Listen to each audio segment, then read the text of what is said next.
أعوذ بالله من الشيطان الرجيم بسم الله الرحمن الرحيم رب اشرح لي صدري ويسر لي أمري واحلل عقدة من لساني يفقهوا قولي.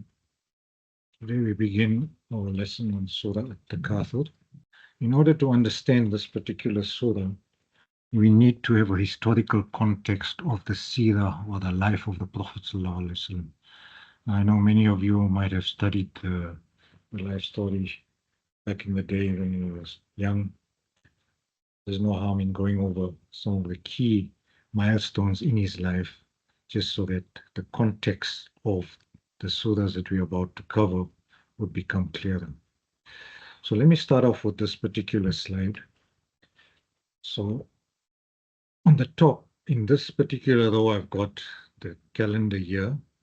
So this was the 570 in the Christian era when the Prophet ﷺ was born. His age shows 0 there. And then it's not going in 1 year sort of pockets. It jumps. So basically, this was the year of the elephants. Abraha, we did Surah Alam Tara the other day. And then we have the birth of the Prophet some 50 days later after that event. And even at this time, the father of Muhammad Sallallahu Alaihi Wasallam, Abdullah, dies. Then for the first 6 years, he was in the care of his mother Amina, and she also passed away when he was 6. Then for the brief period, Abdul Muttalib, the grandfather, took custody over the child Muhammad, and he also passed away. And thereafter, Abu Talib, who was the uncle of the Prophet, looked after him from this period of about 8 years right down to about when he was 51, because this is the point where Abu Talib passes away. Then at the age of 25, the other landmark is he marries Khadija, a widow aged 40. And then we have at the age of 40, the first revelation coming to him in the form of Iqra in the first 5 verses that were revealed to him.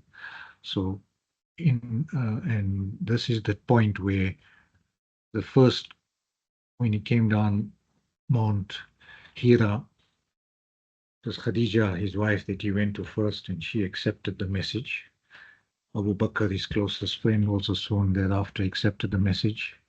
And the young boy, Hazrat Ali radiallahu anhu, also accepted the message. So this was the first group of 4 or 5 people that accepted Islam.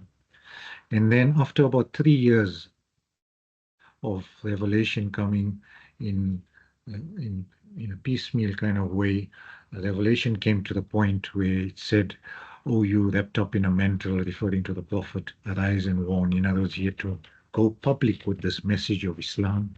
And thereafter he actually went public. He even went on Mount Safa one day to invite the Quraysh of the day to say, if I told you there's an army about to sort of attack you, will you believe me? And they all said resoundingly yes. But when he told him, please, this is what the message is, and I am the Prophet, and believe in Allah, then everybody just scattered and went away and just ignored him.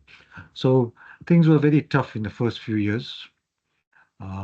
There were a handful of people that accepted Islam, like Hazrat Umar radiallahu anhu. At one point, where he heard his sister reading the Quran, and after he heard those verses, his heart melted, and he came and he professed Islam. His other uncle Hamza also accepted Islam at this time. And so the first 6 years were kind of years where they were very small community of a handful, and it was very tough trying to sort of preach and teach Islam amongst a group of people that were totally opposed to it. And then we have a situation when he was about 46 years old that, they say if you can't, if you, you try and win people over in different ways. So this offer, the Quraysh of Makkah said, let's use Abu Talib as our go-between, and let him as an uncle as well as the person who was the custodian of the Prophet ﷺ, let him go with this particular offer. And the offer was very, very tempting for anybody who was weak-willed. The first thing that was said was, if you want to become wealthy, that's possibly even the most wealthy person amongst the Quraysh, we will let you have the wealth in whatever form you want it, and only to for you to stop Islam. So that was the first offer. The second offer, they said, well, look, if you, we know you're married, but even if your heart is with one of the other most beautiful ladies of the time in Makkah, then we will ensure that that person gets married to you. Then the third offer was, they said, even if you desire power, in other words, if you wanted to become the chief, you're not a chief right now, but if you're a chief of one of our tribes and we all bowed and pledged allegiance to you, we'd give you even that most powerful seat. You know, there's the kingship of Quraysh and of Makkah in general. So the Prophet ﷺ heard these three offers, and to it he made an amazing statement. He said, you know, Abu Talib, go back and tell the people that if you had to take the sun no, and pluck it out of the sky and put it in my right hand, and at night take the moon, pluck it also out of the sky and put it in my left hand, I will not renege on this particular faith that I am following. So I don't accept any of these offers you have made. Now, if somebody is not bribable, or if you throw money or position or power at people and they don't take the offer, then obviously you can see what strong metal they made of, and that they will never be corrupted. And then you got to do other things. So then the other things that started were people were abusive to him. They swore at him. They put thorns in his way where he was walking. They would throw dirt from his neighbor's house into his house over the little fence or little wall that was there. They did all these kinds of things to make his life miserable.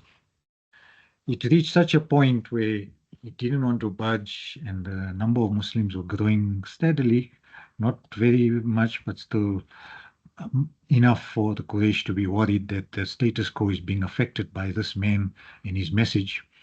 Then came a time at the age of 50 where the Quraysh got together, all the tribes, and they said, you know what, if we can't sort of bribe him and get him onto our side, let's do the next thing, which is let's impose trade sanctions on Muhammad and his band of followers.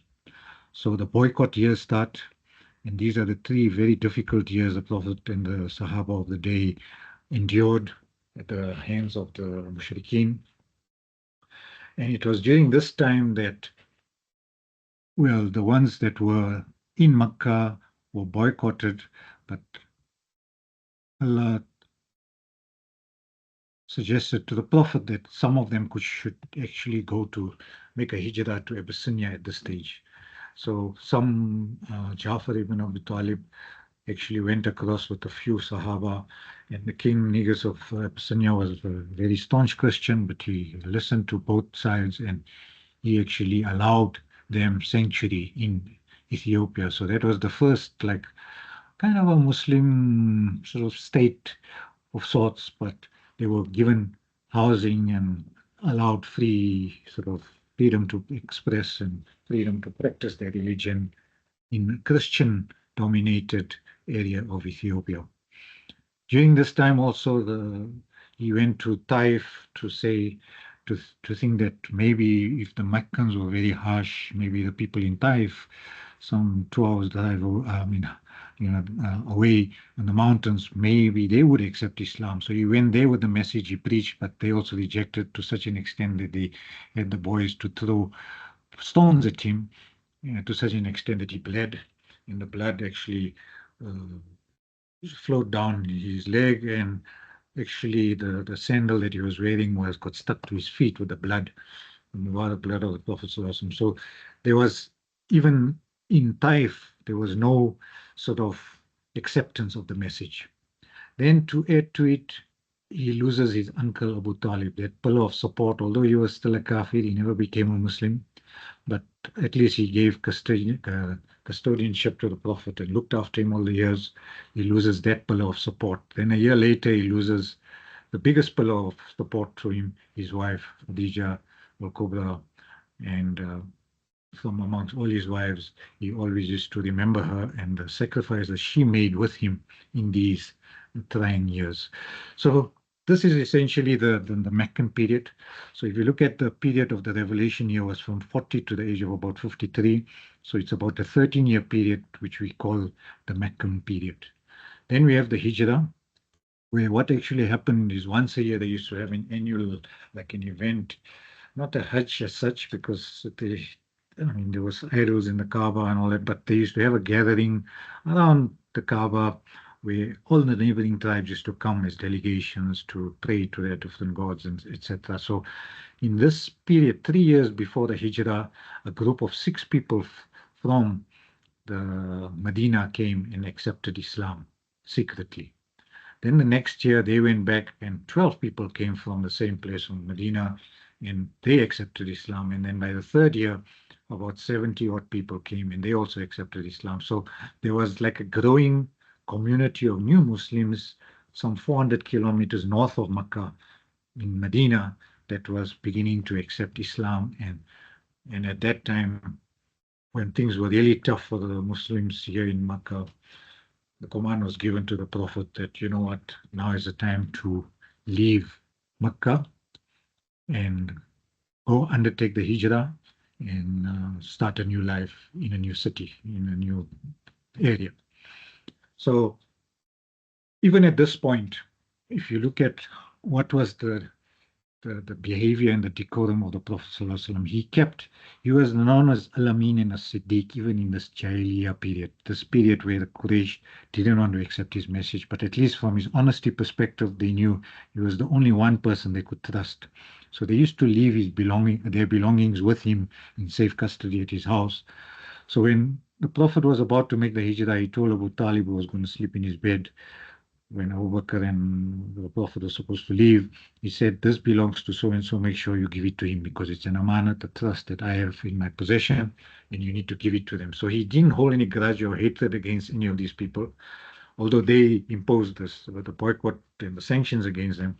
But he did this right till the very end. He gave back to all the people that he had trusts of, he gave them back their trust. We then move to the next stage, which is the Medina era. In the Medina period, we notice it's a very short period of only 10 years. In each, more or less, each year is one Rawiyan. So at this point in time, after the Hijrah is made, the first place of worship is established in Masjid al-Quba, and then the Prophet's own mosque, Masjid al-Nabawi, was the land was bought from 2 orphans, and a very simple structure of a little mosque of basically sand at the bottom with palm tree leaves as walls and coverings on the roof. And next to it, he had 1, 2 rooms, small rooms where he stayed. So his house and the mosque were like intertwined next to each other. And this was the first time that congregational prayer was made, sort of came into vogue. And at this time, also after the first year, the command came that now you can fight wars. In other words, if you are attacked, then you need to retaliate. You don't sit back and give the other cheek. You fight back. So the commandment about jihad and fighting in war was given, and thereafter the 3 major battles were fought: the Battle of Badr, Uhud, and the Trench. Um, we know the Badr, there were only about 313 Muslims against 1,000 well-armed Quraysh, and the Muslims were given a decisive victory during the month of Ramadan.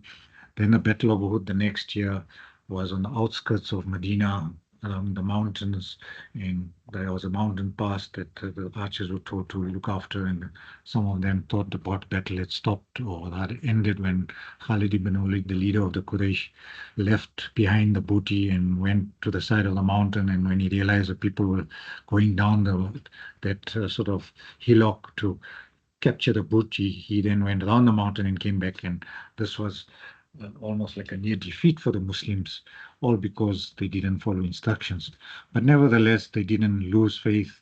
They were still Muslims alive, and they continued with the message. Then the 5th year, the the Quraysh decided to come in, basically forming an alliance with all the different tribes of Makkah as well as in Medina, whoever was not yet Muslim, to sort of attack the Muslims. And Salman al-Farsi suggested that trench be built around Medina, and people, it was quite deep and quite wide, so it was the sort of the barrier of the day, and the the the the Confederates or the armies came, and when they came to the trench, they couldn't cross it, and if they did cross it, they would get shot at with arrows, or or the sword be killed. So basically, the Battle of the Trench, and this lasted for a good number of weeks. And at the end, a big storm came across and wiped them out, and they basically retreated without really fighting in the war. But that was like the final big defeat for the Quraysh, and then they left. Then the next year, there was a Treaty of Hudaybiyah, victory of sorts, but we'll look at that treaty in greater detail later. And then later we have the year of delegations, where when the Prophet now sort of entrenched his power, got rid of some of the Jewish tribes out of Medina who were always being a threat to the Muslims in playing a dual role of siding with the Quraysh. But all in all, there was a year where delegations came from as far afield as Yemen and Iraq and elsewhere. Groups of people came in en bloc, accepted Islam and went back, and people then Prophet sent people to teach these people about Islam as well. So Islam started spreading in pockets all around Medina and far away from Medina as well. Then we come to the last year of his life, where the Fatih Makkah, the conquest or the opening of Makkah happens. The first Hajj or pilgrimage was performed, and the Prophet also delivered his final sermon at that particular Hajj. And then the Prophet also got ill and passed away. So essentially, this is the 13-year period, Makkah, and 10-year of Medina, that we need to know of in terms of the surahs that were revealed. Now we go to the next slide, which is essentially looking at when were some of these surahs that we are studying or will be studying were revealed. So Iqra was revealed at the age when he was 40, the first one. Then Surah Fil came soon thereafter as a full surah. Quraysh was also revealed at that time, and Surah Fatiha, how to perform prayer, and that was also revealed at the time, the opening of the Quran. Now, if you look at the Quraysh, if you remember 40 years ago, in the year when he was born, they were reminded about all the benefits that the Quraysh were given by way of peace and security and food and all the rest of it. But after even that sort of such an important event that happened in front of their eyes, and they witnessed this defeat of Abraha and his army, they still continued in their ways of polytheism for 40 years. So really speaking, they were kind of adamant in their beliefs and remain steadfast on polytheism, no matter what. So Quraysh was a reminder at that time about how they are and how they should have been. So Surah Fil and Quraysh go together, and they were stark reminders of what can happen to people who oppose the faith.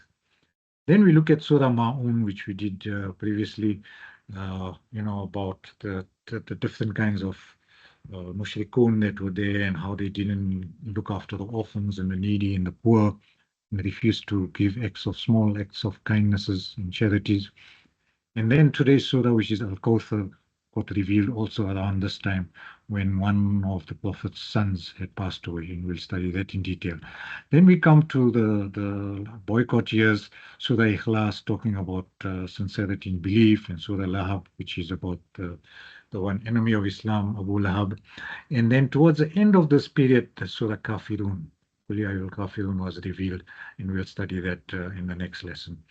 Then we go across to the Medina period. We know about the Surah Al-Fath, which is not Ida Ja'a Nasrullahi, Al-Fath is the other one, Inna Fatahna Laka Fathan Mubina. This one was revealed after the Treaty of Hudaybiyah, complimenting the Prophet about that particular treaty that was signed, which some of the Sahabas thought it was not in the favor of Muslims, but there was wisdom in the way the treaty was worded, and Surah Al-Fath was revealed to talk about this victory of sorts. Then we have Surah Nasr, which is Ida Ja'a Nasrullahi, Al-Fath, just before. Fatih Makkah, and we'll study that also at a later period. All right, the pictures and maps I'm sure you've seen, and you can read the notes that I've supplied to you. So this is Jabal Hira on the left and Jabal Thawr during the Hijrah, where Hazrat Abu Bakr and the Prophet spent about 3 nights in hiding south of Makkah when the Quraysh had put a bounty on the head of the Prophet to be either brought dead or alive back to the Quraysh. But they were given sanctuary by Allah in this little cave, and alhamdulillah, they survived. And after 3 days, they were able to carry on with their journey and go to Medina. So at the start of Islam, with 3, 4, 5 people converting to the 10th year after Hijrah, when there was like 100,000 people that this final pilgrimage was done with, and the Arafat message, that final sermon was delivered on the plains of Arafat. Okay, we then move on to Surah Al-Kawthar, which is for today. It's very short, in fact, probably the shortest surah, barely about 12 words in it. It gets its name from this word Kawthar. Kawthar means abundance, or the source of the greatest spring in Jannah. Now, you've probably heard of the Hawd Kawthar, the pool or the source, the ultimate where the main river of Jannah flows from. And the thing about this Kawthar is it's the way it's described in Hadith literature is that the banks of this river is made out of pearl. The water itself is whiter than milk and sweeter than honey. And one sip of it from the hands of the Prophet ﷺ, if we are happy, if we make it to Jannah, of course, then they say that you will never ever be thirsty again. So it's an amazing spring or source of water in Jannah, in the main sort of river of Jannah. Now, Allah is saying here, surely we have given you al-Kawthar. Right? So Kawthar can mean two things: abundance of good, and also Kawthar in terms of Jannah, the source of all the waters of Jannah. Then it says, for Salli li rabbika wanhar. Salli, from Salah, to perform Salah to your Lord, and wanhar, Yami Nahar, I'm sure you've heard of the word Nahar and days of Qurbani. Nahar is the sacrifice of animals. And normally Nahar is also to do with big animals, so like a camel size, not just a rabia or a sheep or goat. It's talking of many animals of the size of camel. And then Inna Shaniyaka wal Abatar, surely your enemy is the one who is Abtar, the most cut off. Now, just to give you a background to this surah, we need to know how many children that the Prophet ﷺ had. He had 3 sons, Qasim, Abdullah, and Ibrahim. Ibrahim was the last of his male progeny, and the mother of Ibrahim was Maria al-Qibtiyya, Maria the Coptic, and all these 3 sons died in their infancy. In other words, they were either 3 years or maximum 4 years. Then he had 4 sons, Zainab, Ruqayya, Kulthum, and Fatima. So the total of 6 children of Khadija, his first wife. So she had 4 daughters and 2 sons, the first 2 from Khadija. Now, when Qasim was born prior to the revelation of the Quran, so prior to Islam being pronounced, so he came and went. There was no real issue in terms of the Quraysh. But when Abdullah, the second born, was of the sons, was born, we had 2 main enemies of Islam, Al-As ibn Wa'il, as well as Abu Lahab, who happens to be the uncle of the Prophet as well. They used to comment using this word abtar. They used to say the verb is batara. Right? Batara yabtur. So batara, and they used to say kad butira Muhammad. In other words, Muhammad's lineage or his male offspring has like been cut. So he's like an he's the Quraysh used to live in a very male chauvinistic kind of environment. So male offspring were regarded as very, very important and almost sublime, and just for the fact that they had sons and then they could have big armies and fight and the rest of it. And women were regarded as like liabilities. They were buried alive in the days of Jahiliyyah. Imagine a father doing that to his baby daughter just to, as part of the traditional custom of the day. So it was really days of ignorance. So, in any case, they mention this now. Why this is serious is because if you look at, by implication, what they're saying, Abu Lahab and Al-As ibn Wa'il, these two enemies, are saying that, you know what, we've got sons, and look at you, Muhammad, you can't even get a son. Or rather, even if you have a son, he dies so early in life.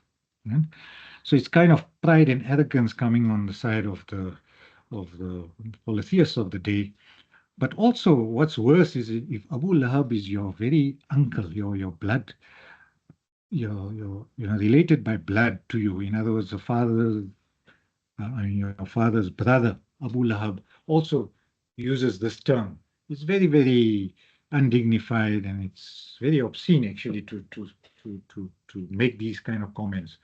And what was worse is they made this comment at the time when the Prophet was mourning. In other words, his son Abdullah just died, and imagine they are rejoicing. Imagine being happy at, some people in war, they're not like that. They at least respect conventions of sorts to not to, do, you know, misery and things that they mete out today in genocides and the rest of it. But here you have an individual who is your member of your family, but you don't respect him, and you are happy at the point that his son has died, and hopefully you won't have any male progeny, and we can rejoice at this. So it's quite a shocking kind of statement. But having said that, you look at the actual surah itself now. It starts off with the connotation is about the fact that your progeny is the one that is most cut off, right? Now, in this surah, what we're learning is that Allah is saying, Allah knows that the fact that the Prophet just lost a son. But what he does about it is he says, surely we, inna, right? Inna is the surely, or certainly, most definitely, without any doubt. If you add an alif to it, it becomes inna, surely we. So certainly we, or surely we. A'atainaka is we. This na again is we. And a'ata is to give or to bestow, confer a favor of, right? So surely we, this we again, have given or bestowed ka to you al-Kawthar. Right? So never mind that you've lost a son. What we've given you in the year after is far more than that one individual, one baby son that has died. We've given you even more than that. In fact, the most we can give to anybody, which is the ultimate thing. In Jannah, we're giving you al-Kawthar. The other thing is, a'ata is a past tense verb. So we have given you. Right? Now, normally, if something, like say, if the Prophet is alive and Allah is saying that I am giving you, which is a present tense, then it will be inna sanu'tika, so or nu'ti alayka. So surely we will be giving you, or we are giving you. But Allah is not saying that it's happening now or it's going to happen at some time in the future. He's actually solidifying that in the past tense to say, surely we have given you already that. So you don't have to doubt it. You've been granted it, and no one else in the world will be given such a great bounty like Al-Kawthar. So what must you do if you are given such a great bounty? The next ayah says, Fasalli. From the word salah is pray or venerate, worship, right? Fasalli. Perform your prayer, then perform your prayer li to, and Rabb, we've had Rabb quite a few times already in Surah Fatiha, it's Maliki Yawmiddin, no, Alhamdulillahi Rabbil Alameen. The Rabb, the sustainer of all the worlds, the word Rabb. Even we had فَلْيَعْبُدُوا رَبَّ هَذَا الْبَيْتِ, in Surah Al-Ilafi Quraysh, then let them worship the Lord of this house. So we have the word Rabb before, so you know Rabb.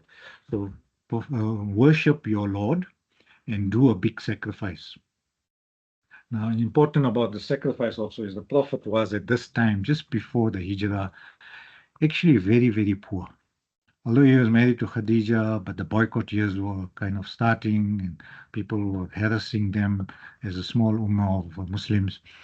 Now, imagine Allah is telling you at that time, do a large sacrifice, which actually wasn't in his means, and he never actually did it in that time before Hijrah at all. So this prophecy or what Allah had requested, he only did it after the Hijrah when it was the first camel that he bought that he used for the Hijrah journey. And then when they were in Medina, that's when he did the first major sacrifice. And the idea of a big sacrifice at a time of mourning, there's also wisdom in that you then invite you look after the needy and the poor by giving them meat from that particular sacrifice. So it's a bit of al-ma'un coming in here as well. The previous surah we just did that you must not only pray, but you must make sacrifice and make it as often as possible. And they say in the last final pilgrimage, the Prophet ﷺ, made a sacrifice of 63 camels, 1 year for every year of his life. So essentially, when the fortunes of the Prophet ﷺ changed, he then fulfilled this instruction of Allah very end, right at the end of his life when he could afford it, that he actually did this particular big sacrifice. And then the surah ends with, surely your inna shaniyaka, this ka is your, right? So we have ka there, we have ka here, we have ka here. So here it's shaniya means enemy, and he is the one al-abtar. Now here, if you look at the word, say like the word kabir means big. From Kabir, you get Akbar, which means bigger than or greater than. And then you have Al Akbar, which is the greatest or the biggest. The opposite is Saghir. So you get Asghar and Al Asghar as well. Now, here, if you look at Al Abtar, Allah is confirming that by putting an Al in front of Abtar, is making it definite that you are the one. And in this form, the most cut off. In other words, you're not only cut off, like you were just saying that the Prophet's genealogy was cut or stopped or stifled by the death of his son. But Allah is guaranteeing that your enemy is actually the one who is going to be the most cut off. He's going to be the most destitute, the most in need of Allah's help, but he won't get it because he was cruel to you now, and Allah will show the result of his cruelty to him in the year after. So it's a very short surah that is giving sort of hope to the Prophet at a time of mourning. And in a sense, this is the advice also that we have whenever we lose children. And it's very hard. Like the Prophet ﷺ went through it all. He lost almost all his children in the while he was alive. In other words, he buried from the 4 daughters and the 3 sons, so from 7 children, altogether he buried 6 of them while he was alive. So he went through a very torrid lifespan where all his own children were buried by him. Then secondly, if you look at his uncles and his parents, obviously he was an orphan, so he lost his parents when he was young. Even his uncles like Hamza was lost in Battle of Uhud. Abu Talib was lost as well. So he went through a lot of hardship and a lot of sort of funerals in his family. And Allah is telling him also and telling us all through this that whenever you have a loss in your family, the best way of overcoming the loss is have hope about the Jannah or the Sirat al-Mustaqim that you are going on and hopefully going to drink from this al-Kawthar one day. That's one hope you must have. Then what you should practically do is do these 2 things. Remember your salah and your dua and your prayer. Never lose hope in that. And also the fact that you should remember who your Lord and Sustainer is at all times. And when you have the means, do as much sacrificing as possible. Do your charities work, your humanitarian work as much as possible, because that is going to give you solace and hope and make you recover from the death of a loved one easier. So focus on other people and doing good to others, and you will then receive the comfort you so long desire at a time of such pain and hardship that you're going through when your own son dies at such a young age. So I think in all, this is a message for all of us about how to deal with death in our families and how to pick up and stand up and continue and do whatever we can to make the world a better place and for others, and in the process for yourselves as well. Okay, so with that we end on this ayah. بسم الله الرحمن الرحيم والعصر إن الإنسان لفي خسر إلا الذين آمنوا وعملوا الصالحات وتواصوا بالحق وتواصوا بالصبر.